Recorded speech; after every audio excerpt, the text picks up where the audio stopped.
So those two specks of light in the sky, the lower one is Venus and the upper one is Jupiter.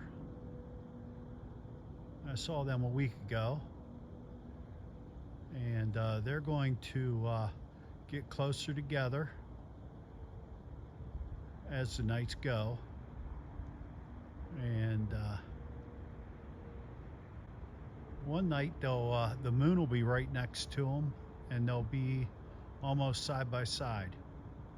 So take a look in your western sky after sunset and look for the two brightest stars in the sky to the west, southwest, and you'll see those.